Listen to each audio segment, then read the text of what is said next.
ओम शांति। बहन योगिता सबकाले उपकारागार जलगांव प्रस्तुत है उनका स्वकथित अनुभव। मैं एक गरीब घर की बेटी हूँ। मेरी शादी 15 साल की उम्र में ही हो गई थी।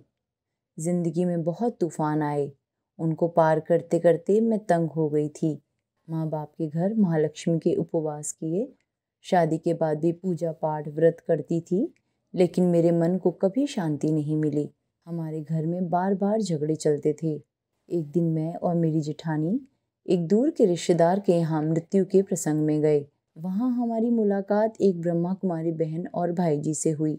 जब हम सभी रोने लगे तो उन ब्रह्मा कुमारी बहन ने कहा कि रोना बंद करो, यह माताजी मरी नहीं हैं, केवल उनका शरीर बदली हुआ है।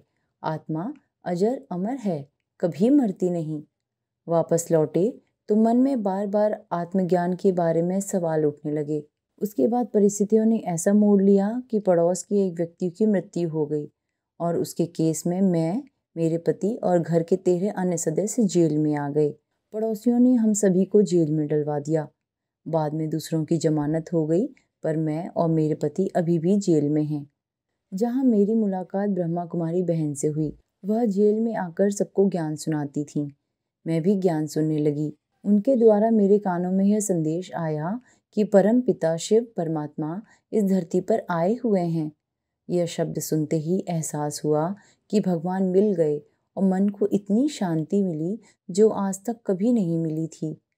तब से एक भी दिन मुरली और योग मिस नहीं करती हूँ। सुबह शाम का योग और मुरली जैसे मेरे प्राण बन गए हैं।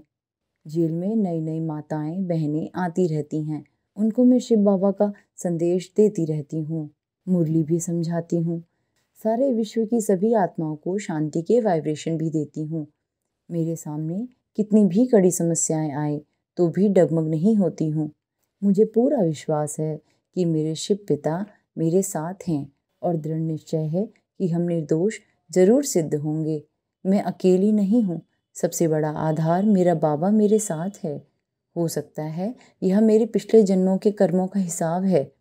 अपने अच्छे व बुरे कर्मों का हिसाब यहीं तो चुकाना पड़ता है। ओम शांति।